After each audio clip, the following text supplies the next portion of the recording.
네, 여러분 안녕하세요. 잘 듣기만 해도 일 잘 나가 되는 태산 이형입니다. 네, 여러분 오늘 목요일입니다. 많이 지치시죠? 저도 목이 다 나갔어요.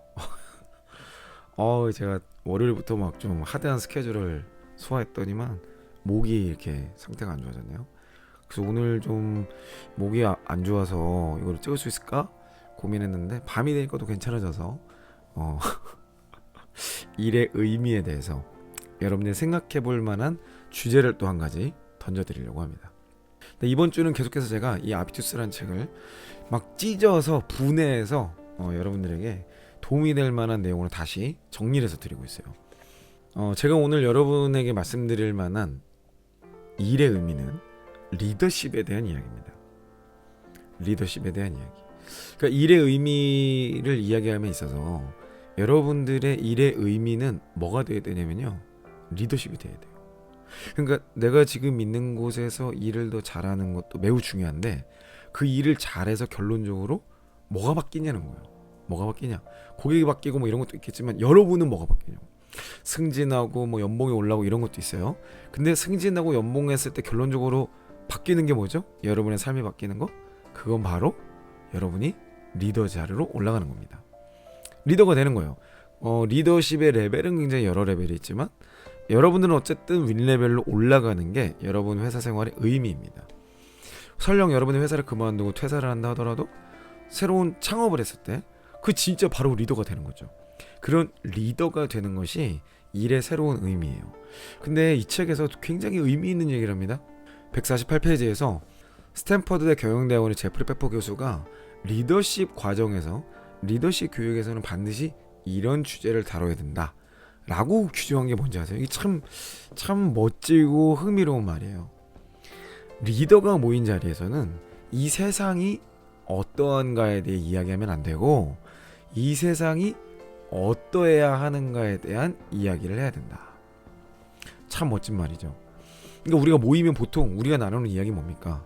우리의 대화의 소재는 이 세상이 어떠한가예요. 이 세상을 우리는 뭐 대단한 국가 뭐 이렇게 보실 필요 없고 그냥 여러분이 속한 회사예요. 여러분이 속한 회사가 어떠한가. 보통은 뭐죠? 뭐가 안 좋고 뭐가 어렵고 힘들고 우리 꼰대 상사 개떡 같고 이런 얘기가 이 세상이 어떠한가라는 주제입니다. 자, 그런데 리더들이 모인 자리라면요, 대화의 소재, 대화의 방향이 바뀌어야 된다는 거예요. 그게 아니라 이 세상은 어떠해야만 하는가. 자, 이걸 여러분에게 적용해 봅시다.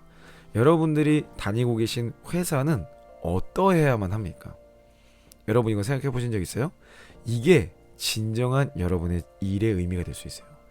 여러분이 회사 생활을 해야 되는 이유, 여러분이 그곳에서 열심히 일하고 일 잘 나가야 될 이유, 물론 그게 자기중심적인 이유일 수도 있어요. 연봉도 더 받고 승진도 하고 이직도 잘하고 이런 걸 수도 있어요. 근데 그 수준에 머무르면 벌써 지금 이 아비투스라는 개념에 맞지가 않죠. 벌써 그게 뭐라 그랬어요? 하류층의 아비투스라고 그랬어요. 하류층의 마인드 라이프 스타일이라 그랬죠. 자, 그럼 여러분들은 좀 더 높은 곳을 보고 있는 분들이기 때문에 제가 이런 말씀 드리는 거예요. 여러분이 속한 곳은 어떠해야 할까요?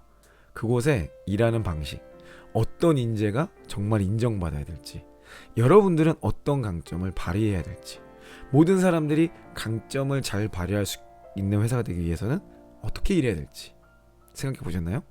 자, 이걸 생각해 보셨다면 여러분들은 반드시 그거를 제안해 보셔야 됩니다. 제가 여러분께 포인트 잡아드리고 싶은 두 번째가 바로 창의성과 연결됩니다. 자, 이 책의 143페이지에는요, 창의성에 대해서 이렇게 규정해요. 아이디어를 저렴하게 사서 비싸게 파는 의식적인 결정이다. 아이디어를 저렴하게 사서 비싸게 팔아내는 거예요. 뭐 이게 좀 어려운 내용이긴 하는데 이게 뭐냐면 결국에는 남들이 보지 못하는 그런 내용들, 남들이 이해하지 못하고 관심 없어하는 내용의 어떤 모티브를 찾아서, 그게 저렴한 거죠. 남들이 아무도 거기 생각을 안 하니까 그거를 찾아내서 내가 어떤 액션을 통해서, 어떤 노력을 통해서 굉장히 가치가 높은 거, 많은 사람들에게 도움이 될 만한 아이디어로 만들어내는 게 진정한 창의성이다 라고 규정해요. 그래서 이 창의성을 발굴하기 위해서는 반드시 이런 현상이 따른다고 합니다.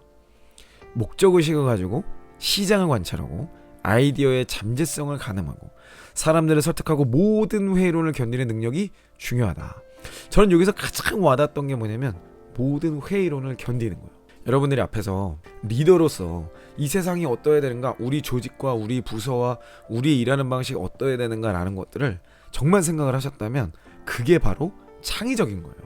근데 이 창의적인 거를 구현을 하려고 뭔가 제안을 하면요, 반드시 회의론을 만나든지 반대론을 만나든지 여러분의 생각을 아무것도 아닌 생각으로 치부해버리는 그런 반대를 경험하게 된다는 거죠. 그런데 이 시대에 우리가 진정한 일의 의미를 창의성에서 찾으려면요, 그거를 견뎌내고 증명해내고 사람들을 설득하는 노력들을 했을 때 아이디어를 저렴하게 사서 비싸게 팔아내는 의식적인 행동이라는 거죠. 자, 이 말을 제가 조금 더 쉽게 해볼게요. 여러분들이 정말 리더로서의 생각을 하셨다면, 일의 의미를 찾고 계시다면 반드시 여러분들은 뭔가 새로운 제안을 하실 거고, 그것에 대해서 반드시 반대 혹은 힐난하는 대화를 듣게 될 겁니다.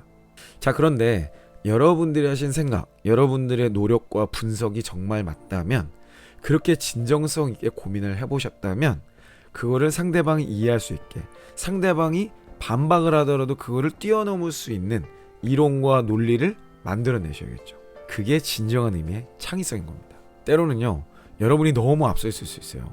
너무 앞서 있어서 고객이 여러분의 아이디어를 받아들이지 못할 때가 있어. 자, 지금 여기서 고객이 누구죠? 실제로 여러분이 회사 생활할 때 고객이 없는 경우도 있어요. 고객이 누군지 규정을 못하는 거죠. 근데 적어도 여러분이 함께 일하는 사람들을 고객으로 규정한다면 얘기가 완전히 달라질 수 있습니다. 그 사람들이 심지어 성숙하지 않을 때조차도 여러분들은 그거를 설명할 수 있고, 그 사람의 눈높이에 맞게 설명하고 그 사람과 함께 더 좋은 직장을 만들어갈 수 있는 아이디어를 만들어내는 사람이 돼야 된다는 거죠. 그래서 이거를 왜 내가 그렇게까지 해야 되냐? 여러분이 이 영상을 보면서 그런 질문이 떠오르신다면 저는 상류층의 아비투스를 위해서라고 말씀드리고 싶어요. 여러분들이 결국에는 더 높은 곳으로, 더 멋진 커리어, 여러분이 정말 꿈꾸고 있는 커리어가 되기 위해서는 그냥 기다린다고 바뀌지 않는다. 여러분이 리더가 돼서 여러분이 리더라는 포지션에 있지 않더라도 여러분이 리더로서 생각을 하기 시작하면 리더로서의 제안과 리더로서의 말을 하게 됩니다. 그때 필요한 게 창의성이에요. 그 창의성을 관철할 때 비로소 여러분이 꿈꾸던 것들이 하나씩 완성이 될 겁니다. 그래서 정말 중요한 거라고 할 수 있죠. 자, 여러분에게 짚어드리고 싶은 세 번째 역시 바로 리더십에 대한 이야기입니다. 자, 만약에 여러분이 리더로서 생각하고 리더로서 창의성을 내고 그런 회의론과 반대론을 이겨가면서 하나씩 개선을 하고 있는데 끝까지 냉소적이고 끝까지 이거를 마음에 안 들어하고 끝까지 여러분을 방해하는 상사가 있을 수 있어요. 자, 그럴 때 여러분 어떻게 해야 될까요? 이 책의 인터뷰 대상자가 여러 명 나오는데요, 그 중에 최고의 헤드헌터로 일을 하고 있는 마티아스 캐스틀러라는 사람이 이런 표현을 씁니다. 느림보 뒤를 너무 오래 따르지 마라. 추월하거나 이직하는 편이 훨씬 낫다. 자, 일단 여러분들이 상사를 생각할 때 무조건 다 느림보라고 생각할 확률이 높아요. 그렇죠? 지금 여러분의 상사 그러면 느림보 같다 이렇게 생각할 수 있어요. 근데 그럴 리가 없어요. 대부분의 상사는 여러분보다 빠릅니다. 여러분이 인지하지 못할 뿐이에요.